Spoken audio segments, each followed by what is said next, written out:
뭐 해먹고 살아야 되지? 이런 고민을 할 수 있는데 그 고민이 만약에 5학년까지 안 끝났다 하면 그냥 6학년 때 실습해보고 이게 제일 재밌네? 하는 쪽으로 나아가도 괜찮을 것 같아요. 어디서나 빛날 그대 무지개. 안녕하세요. 자기소개 한번. 안녕하세요. 무지개 52대 회장을 했었던 17학번 이수현입니다. 안녕하세요. 저는 2학번 최성주라고 합니다. 안녕하세요. 저는 2학번 박경빈입니다. 1학년이면 6학년은 엄청 멀게 느껴지잖아요. 제가 그래도 6학년 중에 제일 어리거든요. 인터뷰에 참여해주셔서 감사합니다. 그럼 이제 들어가 볼까요? 네. 추억, 인간관계 관련된 질문인데요. 혹시 무지개 친목 동아리 중에서 좋았던 추억이나 행사 같은 거 있으세요? 가장 기억에 남는 행사는 사실 무지개 홈커밍 데이인 것 같아요. 제가 이제 신입생으로 들어왔을 때 딱 무지개 홈커밍 데이에 처음 갔는데 일단 가장 압도됐던 순간은 무지개 1기 선배님을 소개해 주시는데 갑자기 70대 할아버지 분이 나오셔서 무지개를 창립하신 선배님이시다 하고 소개를 해주시더라고요. 그래서 무지개가 이만큼 유서가 깊은 아주 대단한 동아리구나 라는 걸 그때 좀 느꼈고, 그리고 일단 그날 안주랑 술이 전부 공짜였어요. 그래서 선배님들이 다 지원을 해주셔가지고 무지개가 이만큼 좀 부유하고 여유가 넘치는 동아리다라는 걸 좀 느낄 수 있었습니다. 네. 무지개 혹시 베이스인 이유가 있을까요? 무지개가 베이스일 수밖에 없는 근본적인 이유는 제가 생각했을 때는 일단 무지개는 친목 동아리이다 보니까 굉장히 성격이 자유로워서 하고 싶은 걸 좀 다 할 수 있는 이런 동아리인 것 같아요. 무지개는 선배님들이 아주 빵빵하게 지원을 해주셔서 예산 걱정 없이 이것도 하고 저것도 하고 할 수 있어서 되게 좋은 것 같습니다. 그러면 무지개의 가장 큰 장점과 보완해야 할 점을 하나씩 꼽아주신다면? 무지개가 베이스이다 보니까 이제 굉장히 많은 사람들이 가입을 해서 굉장히 이제 뭐 선후배 누구든지 많은 사람들을 만날 수 있는 게 정말 좋은 점인 것 같아요. 그리고 또 행사도 많이 하니까 여러 사람들이랑 친해지기도 쉽고, 근데 조금 아쉬운 점은 이렇게 인원이 너무 많다 보니까 같은 무지개여도 뭐 좀 서로 잘 모르는 경우도 많고, 무지개가 베이스이면서도 약간은 고인물화가 돼서 무지개 사람이라면 서로 다 친하고 서로 알고 재밌게 같이 놀 수 있는 사이가 되면 좋을 것 같아요. 무지개 친목 동아리 외에 다른 동아리 또는 해외 학생회에서 좋아하던 추억 또는 행사가 있으신가요? 입학하기 직전에 배워봅시다라는 학생이랑 동아리에서 같이 주관하는 행사가 있는데 그게 가장 좋았던 것 같아요. 이제 배워봅시다를 하면서 이제 각자 뭐 좀 조를 꾸려서 함께 뭐 춤 연습을 하거나 노래 연습을 하거나 사물놀이를 하는 등 뭔가를 같이 하니까 좀 더 쉽게 친해질 수 있고, 또 그때 친해진 친구랑 지금까지도 되게 엄청 친하고 해서 좋은 것 같아요. 신입생 때 해서 또는 하지 못해서 가장 후회했던 것이 혹시 있나요? 맨 처음에 입학을 했을 때 대외 활동을 하나 하고 싶어서 그때 제가 하려고 했던 프로그램이 LG 글로벌 챌린지라는 대외 활동이었어요. 해외 탐방 계획서를 작성을 하면은 그 계획서가 정말 좀 괜찮은 계획서면 LG에서 인당 통장으로 500만 원씩 딱 꽂아줘가지고 계획한 대로 해외 여행 탐방을 갈 수 있게 해주는 프로그램이었거든요. 이거를 미리 해서 내년에 이걸 해보자 했는데 준비를 하고 있는데 갑자기 내년에 코로나가 터져가지고 대외활동 참여를 못해서 이게 조금 아쉬웠던 것 같습니다. 그러면 혹시 지금이 방학이잖아요. 네. 그럼 이 긴 방학에 무엇을 하면 좋을까요? 사실 대학생이 끝나고 졸업을 하고 나면 방학이라는 게 없잖아요. 그래서 이제 한 달, 두 달씩 이렇게 길게 쉴 수 있는 시간이 잘 없어서 이때 긴 시간이 있어야지만 할 수 있는 일들을 하면 좋을 것 같아요. 뭐 예를 들면 해외여행을 뭐 유럽이나 미국 이런 데 먼데 가는 것도 되게 좋은 것 같고, 관심 있는 분야가 있으면은 뭐 인턴이나 대외 활동이나 이런 거 해도 좋을 것 같아요. 그래서 주변 친구들 보면 막 대외 활동에서 친해진 분들이랑 아직도 엄청 친하게 잘 지내서 연락하고 그러는 경우도 많더라고요. 후배나 신입생들에게 뭐 학업, 연애, 과생활 등등 꼭 공부하고 싶은 것이 있나요? 1학년으로 입학을 해서 6학년까지 엄청 긴 시간이 있기 때문에 내가 1학년 때는 나 어차피 약국 갈 거니까 성적 필요 없어, 그냥 놀아야지 라고 생각하다가 제약회사가 너무 재밌을 것 같다, 아니면 병원이 너무 좋을 것 같다, 이런 식으로 진로가 바뀔 수도 있으니까 본인이 뭔가 지금 진로가 있더라도 꼭 그걸 안 갈 수도 있는 거기 때문에 학점 관리는 그냥 기본 이상만 조금 해놓으면 되게 좋을 것 같아요. 그러면 이제 학업과 진로에 관한 질문을 드릴 건데, 약학대학 입학 후 지금까지 공부한 게 실습 또는 현장에 도움이 될까요? 시험 기간이 끝나면 저는 진짜 바로 까먹거든요. 제가 이제 실습 이제 지금 심화실습 막바지니까 거의 다 해봤는데 뭐 약대에서 사실 엄청 여러 가지 과목을 배우잖아요. 그만큼 약사가 갈 수 있는 진로가 굉장히 다양하기 때문에 뭐 예를 들면 의학화 이런 거는 약국에서는 사실 굉장히 거의 안 쓰이는 지식이지만 만약에 제약회사를 가서 뭔가 이런 약 개발 연구 쪽으로 간다 하면 굉장히 많이 쓰이는 지식일 수 있단 말이에요. 저는 약국이나 병원 같은 곳은 약물학, 약물치료학, 그리고 의외로 천연물, 생략학 이런 과목이 굉장히 많이 쓰여요. 그래서 혹시 본인이 그런 쪽으로 진로를 생각하고 있다면 뭐 그런 부분을 좀 잘 해두면 좋을 것 같아요. 성적이 앞으로의 진로에 많이 중요할까요? 약국, 회사, 병원, 대학원 등 진로별로 지금의 성적이 정말로 큰 영향을 줄지 궁금합니다. 약국은 성적보다는 국가고시를 통과를 하게 되면 다들 어느 정도 기본 이상의 지식을 갖추고 있다고 생각을 하기 때문에 내가 가지고 있는 지식을 환자들에게 얼마나 쉽게 전달하는지 약간 이 부분이 더 중요하단 말이에요. 그래서 약국은 좀 말을 잘하고 손님과의 커뮤니케이션이 좀 원활하게 잘 할 수 있는 이런 사람을 선호하는 것 같아요.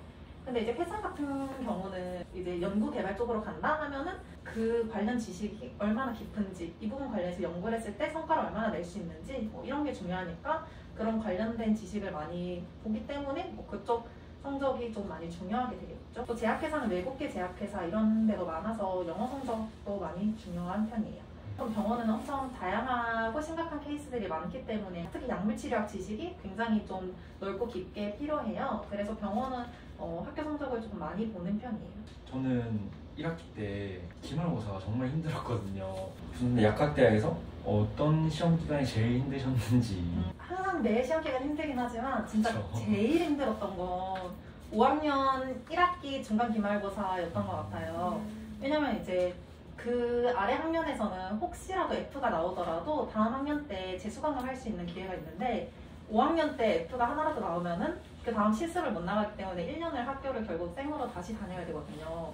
그래서 뭔가 F를 받으면 나는 유급이다 하는 이 압박감 때문에 이게 꼭 성적이 낮은 사람들뿐만 아니라 성적이 높은 사람도 혹시라도 삐끗하면은 큰일 나니까 약간 그런 부담감을 다들 많이 가졌던 것 같아요. 그리고 그냥 5학년이니까 제일 어려운 거 배우잖아요. 근데 그 어려운 게 양도 엄청 많고 그래서 네, 제일 힘들었습니다.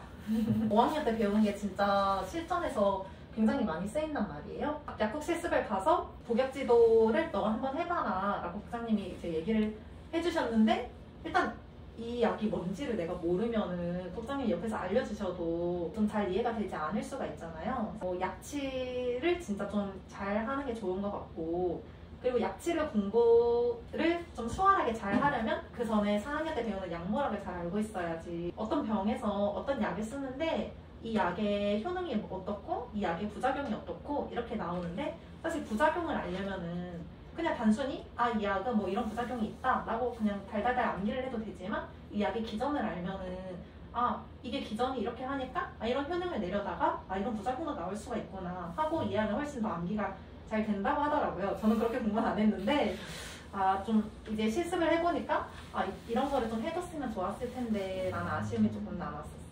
이제 6학년이시니까 진짜 바로 앞에 이제 선택의 길이 있으시니까 대학원에 대해서는 좀 어떻게? 대학원이라는 것이 사실 사람들한테 굉장히 거기를 왜 가? 약간 거기 맞아요. 가면 교수님 노예 아니야? 이런 식으로 안 좋은 인식이 있는데 저는 주변에 대학원에 간 친구들도 되게 많고 고등학교 때 이런 대학원에서 인턴 비슷하게 연구활동도 했어서 대학원에 좀 긍정적인 편이거든요. 그래서 실제로 제가 만약에 이런 연구 쪽에 뜻이 있었다면 저는 대학원에 갔을 것 같아요. 근데 아쉽게도 저는 약국을 지망하고 있어서 현장에서 경험하고 공부하는 게 더 도움이 될 것 같아서 저는 안 갈 거긴 한데 만약에 본인의 꿈이 연구 개발 이런 쪽이다라고 하면 저는 대학원은 정말 너무 추천드리거든요. 다만 그 랩실에 갔을 때 그 랩실 사람들과 잘 맞느냐 이것도 굉장히 중요한 문제 같고 거기에서 연구하는 게 내가 진짜로 생각했던 그 연구가 아닐 수도 있기 때문에 대학원에 가기 전에 약간 그 연구실에서 인턴 같은 거를 하면서 이 연구실 분위기가 어떤지 내가 여기에서 뭐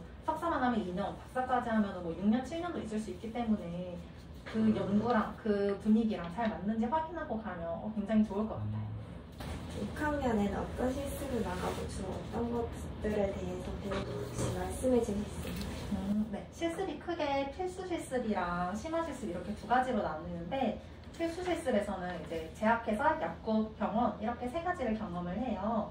그래서 제약회사 실습은 5학년 여름방학 때 2주 동안 다 같이 대구 천복단지에서 실습을 하게 되고 이제 5학년 2학기 기말고사가 끝나자마자 병원이랑 약국 실습을 나가요. 제약회사에서는 아직 1학년 친구들은 안 배운 과목이긴 한데 이제 5학년 때 배우는 약제약이나 뭐 약전 이런 과목들에서 주로 다뤘던 내용들을 경험을 할 수 있고 이제 약국이나 병원에서는 그냥 진짜 우리가 흔히 생각하는 약사들이 하는 일을 그대로 체험을 해볼 수가 있어요. 어떻게 처방전이 딱 들어왔을 때 이 전산을 입력하는지 전산 업무도 해볼 수도 있고 조제실에서 약을 조제하는데 손 조제를 할 수도 있고 아니면 ATC라는 기계를 사용해서 조제를 할 수도 있고 뭐 이렇게 조제하는 방법이 다양하게 있어서 뭐 이런 경험도 해볼 수 있고요.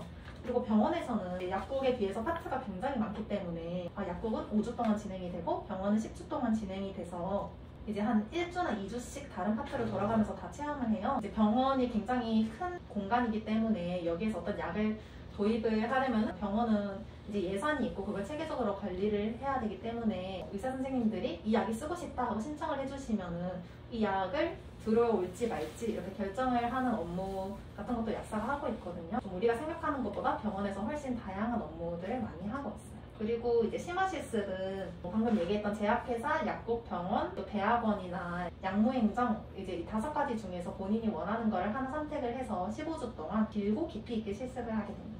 그러면 이때까지 실습하셨던 것 중에서 어떤 게 제일 흥미가 있으셨는지? 저는 제가 진로를 약국으로 설정한 만큼 실제로 실습을 해보니까 약국이 제일 재밌었어요. 이제 제가 약국이 제일 재밌었던 이유는 병원에서 이제 처방 점검을 하고 약간 계속되는 반복 업무처럼 느껴져서 약국에서는 근데 이제 환자들이랑 커뮤니케이션도 하고 실습에서는 하진 않지만 일반 약을 판매를 한다면 내가 어떻게 얘기하는지에 따라서 손님이 약을 사갈 수도 있고 안 사갈 수도 있고 약을 진짜 뭐 10만 원 넘게 사갈 수도 있고 이렇게 되는 거잖아요. 그래서 당장 내가 가지고 있는 지식을 좀 활용을 해서 그 성과가 눈에 보인다는 점이 저는 가장 뭔가 흥미롭고 재밌었던 것 같아요. 인상 깊었던 사람 혹시 얘기해 줄 수 있을까요? 실습을 할 때 흰색 실습 가운을 입고 실습을 하는데 흰색 가운을 입고 있다 보니까 환자분들이 약사인 줄 알고 이렇게 뭐 약에 대해서 질문을 하신다던가 뭐 감기가 걸려서 왔는데 어떤 약을 달라 이렇게 얘기를 하세요. 지금 이제 심화실습이 끝나갈 때쯤 되니까 간단한 질문이라든지 이런 건 다 대답을 할 수 있는데 맨 처음 약국 실습을 갔을 때 이제 환자분들이 그렇게 하시니까 나는 아는 게 하나도 없는데 이렇게 물어보시니까 뭐라고 대답해야 될지도 잘 모르겠고 저는 약사가 아니기 때문에 일반 약을 판매를 할 수가 없는데 저한테 이제 물어보시니까 여기 약사님한테 질문하시면 된다. 그래서 그런 게 조금 곤란했었습니다.